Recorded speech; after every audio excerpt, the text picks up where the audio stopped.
All right, so let's get started with our JavaScript, a really quick demo of JavaScript. So I have a really simple HTML page here. On the left-hand side, this should look familiar by now. So as you can see, everything's wrapped inside of HTML. Up here in the head, I have a title. Down here in the body, I have some very simple elements. I have an H1 that just says hello there. I have another H1 below it that says this is another headline. And then I have a div that wraps around two paragraphs. And that div that wraps around those two paragraphs has been given the unique identifier first section. So there's only one first section in this entire page. And down here, I have another div that is wrapped around one paragraph. And this second one is called second section.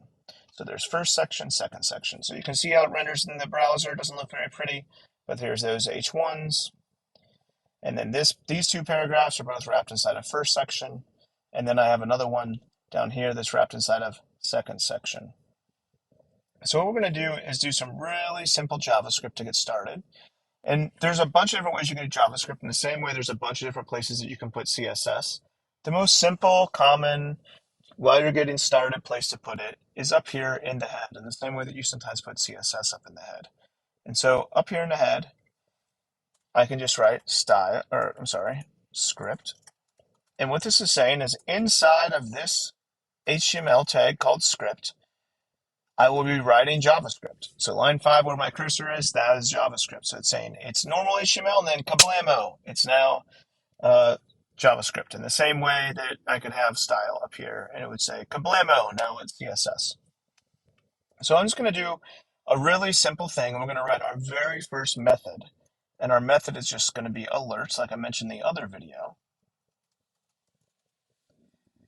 In this method, alert just makes a little pop-up box. So I'm going to save this and refresh it over here in this page. And you can see immediately I get a little pop-up box that says hello and a close button. And so this right here is everything you need to know about methods in one line. There's these reserved words that mean things. Those are the methods. And some of those you'll memorize, some of them you'll just find. Then a parentheses. And then inside the parentheses, what you want the method to know. So in this case, you give it a word, hello, that you want to pop up inside of a box. And that's wrapped inside of an open and closed parentheses.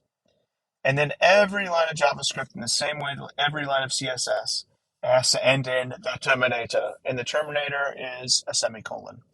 And so this right here is our very first blip of a method. So congratulations, you learned your first method. And so when I refresh, you see it says hello. And if I want to change it, I can change it to anything. Hit save, refresh, and now it says whatever I wanted it to say. Now you'll notice that this right here is inside of quotation marks. Why is that inside of quotation marks? Whenever we want to use words or sentences that we want to display to the user or what have you, that is called a string, and it's a type of a variable.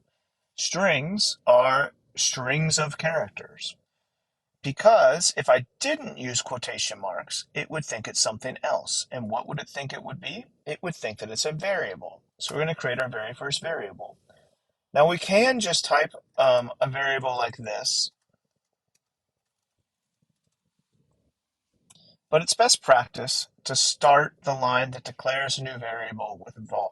And then every time we use that variable after that, we can just use the variable's name.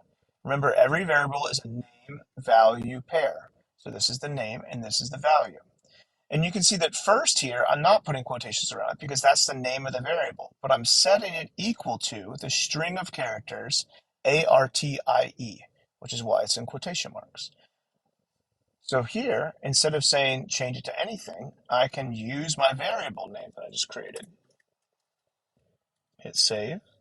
And now it will look up what is the value of first and alert it out. I can also create variables that aren't strings. I can create variables that are numbers.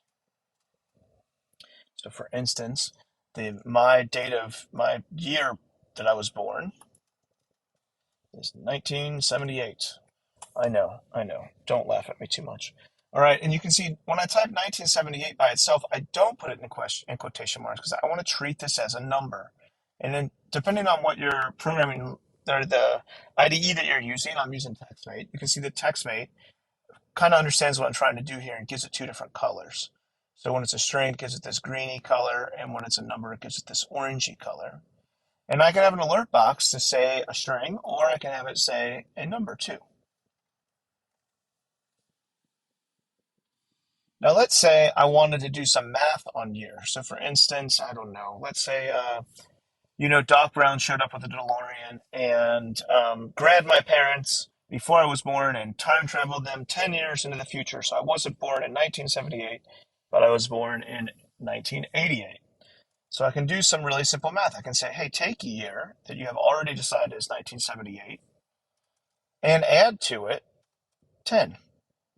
And so now, year after line 7, from here on out, year has been redeclared as what it was plus 10.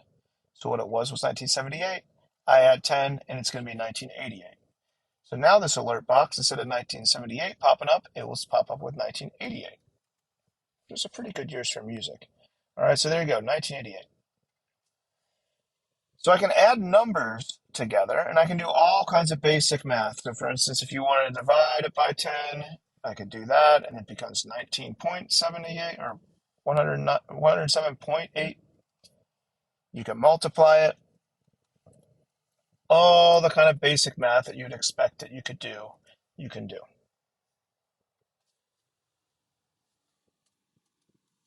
All right, so that's modifying variables. But that's just numbers. I can do addition. I can't do subtraction, multiplication, division, but I can do addition with strings. So let's do that.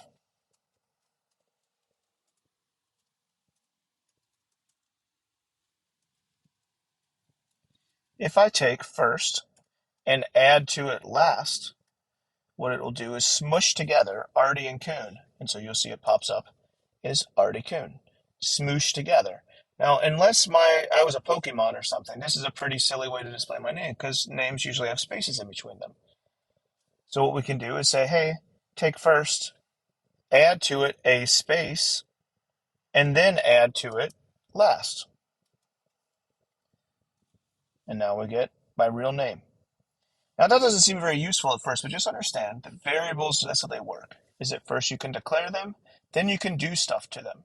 You can also change them. So let's say, I